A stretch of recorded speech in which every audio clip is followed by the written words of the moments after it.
Welcome to the first official video for my channel, How Cees Sees It.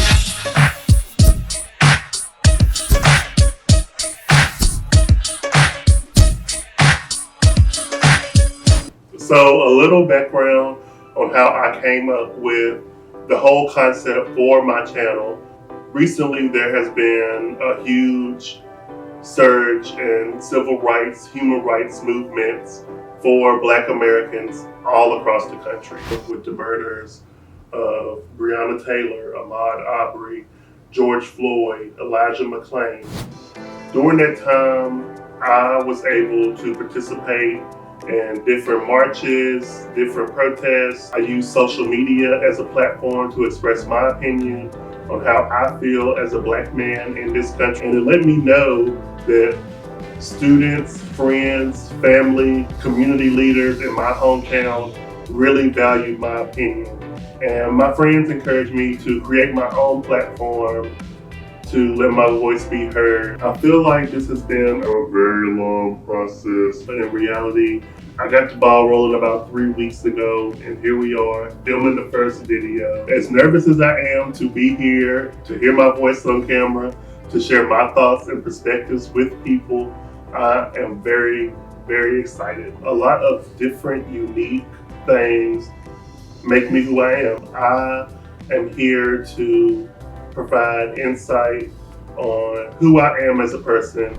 As you saw in the intro, I plan on talking about my experiences in education as both a Black student at a predominantly white institution and a Black male teacher in a white female dominated world.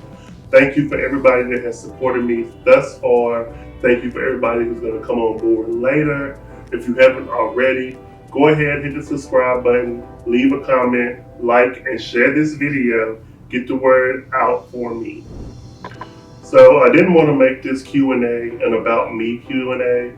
I can tell you the basic get to know me questions in about 45 seconds. So here's a rundown for those of you who may not know me as well as others. My name's Cecil France. Fun fact, named after my dad, who may be making a cameo later on in this video. A Scorpio. I was actually born on October 31st, Halloween, and please believe me when I say I am a Scorpio to the core. The good, the bad, the ugly. I embody all the characteristics of a Scorpio, and I love it. I wouldn't have it any other way. I'm a teacher at the high school that I graduated from, Manor Vista High School. Being a teacher at the high school that I also attended gives me a unique perspective on how things have changed and how much has actually stayed the same in 10 years. I'm also a bit of a social justice warrior, a label I didn't give myself but has been given to me over the years because of my outspokenness when it comes to what I believe are basic human rights. I've been a wrestling fan for over 20 years. I love the WWE, still watch it to this day. The challenge on MTV, which I've been watching since I was a 7th grader. I love most reality shows. They're pretty much my guilty pleasure. So when I came up with the concept for my channel, I said I wanted to start with a Q&A video, and I reached out to some of the people in my life who know me the best. My parents. Can you just say something about me? You're the greatest son any father could ever want. Other family members, friends, fraternity brothers who have seen me at my worst and my best. I told them, ask me questions that you think will help people understand who Cees is, how Cees sees it, why he thinks the way he thinks. So I've narrowed it down to 9 questions. All right, question number 1. What is a movie that you can practically quote from start to finish? If I had to pick a movie that I can quote from start to finish, I would say The Players Club, just because there's so many iconic lines, one-liners, characters in one movie.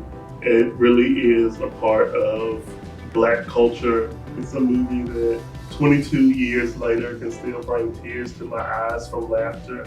So I would go with The Players Club or the original Scream movie that came out in 1996. Fun fact, that is my favorite movie of all time.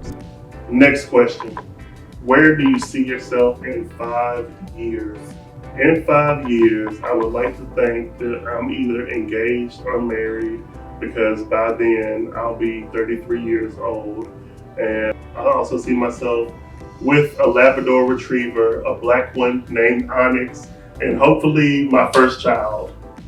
Next question. If you could end one societal issue, what would it be? For me, I would change educational inequities because it's harmful to students. Everybody is not afforded the opportunity to learn the same way, sometimes in the same school, oftentimes even in the same classroom. Every student should have access to the same technology, but since e-learning or virtual school has started because of the pandemic, we know that's not the case. Not all students have Wi-Fi, not all students have the devices that they need to access schoolwork and complete it successfully. And I think eliminating educational inequalities will only lead to the end of other societal issues such as poverty, world hunger, and racism and prejudice. Those things can only be ended through proper education. Question 4. What made you want to go into teaching? What has been your biggest obstacle and your biggest success?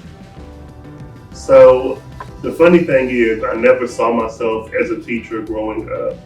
But after college, I landed a really great job with a 21st Century Community Learning Centers grant program called MAC After 3.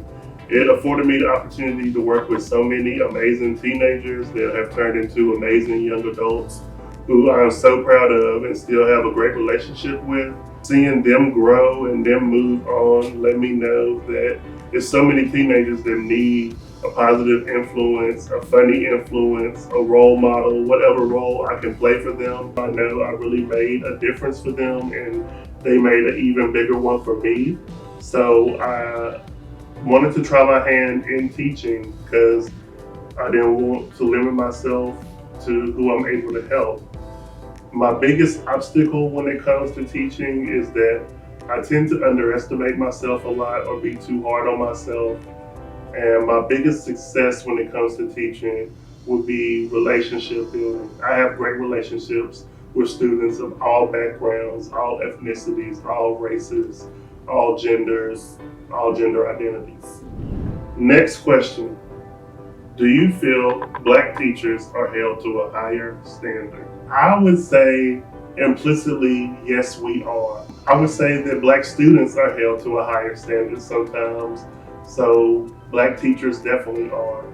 In my case in particular, I've been the only full-time male black teacher in my building the past 2 years. So I've had students that I've never even had in class that I've built positive relationships with just because I think they're happy to see a black guy that they consider successful in their learning environment. But it comes with its own sets of challenges because oftentimes I think other teachers wonder how is he so effortlessly building these relationships? And I'm not going to say they're jealous, but they definitely have their misconceptions. Question 6. If you could change anything about yourself, what would it be and why? This is always a tough one to answer because you want to say, oh, I love myself, I wouldn't change anything. So I wanted to dig deep with this one. And the thing that I would love to change about myself is eliminating caring what other people thought of me. Just living my best life for me, what's going to make me the happiest.